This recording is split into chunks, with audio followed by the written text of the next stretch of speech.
Ce chiffre, à présent, chaque année, une trentaine de Polynésiens mettent fin à leur jour. Pour sensibiliser et libérer la parole, l'association SOS Suicide intervient en milieu scolaire.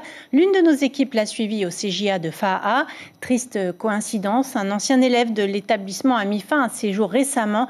Ses camarades sont encore sous le choc. Il s'agissait de les inviter à en parler. Lucille Guichet, Jacques Damour.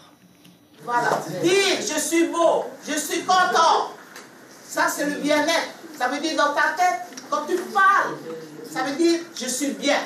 Apprendre à voir le positif, reprendre confiance en soi après une épreuve. Aujourd'hui, l'association SOS Suicide délivre un message de prévention au CJA de Faa.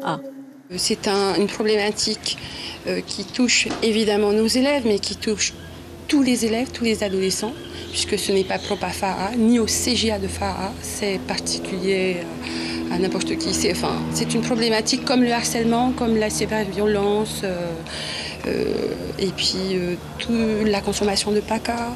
Donc on fait intervenir pour la prévention.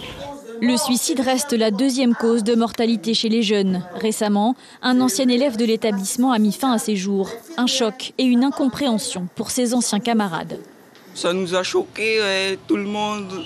Mais après, c'est remis. C'est un collègue à moi. Ouais. On a passé beaucoup aussi de temps ensemble. On est allé à l'hôpital psychiatrique. Ça va bien, le mieux.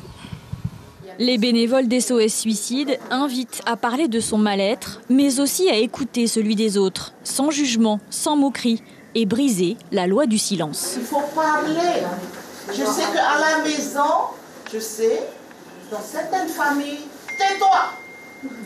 Papa, maman, toi. Vrai ou faux? On ne nous a pas donné forcément la possibilité de dire ce qui n'allait pas, de se confier.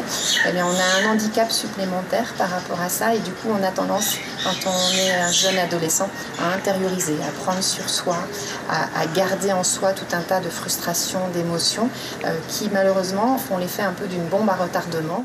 Chaque année, une trentaine de personnes mettent fin à leur jour en Polynésie. En parler, c'est déjà commencé à aller mieux.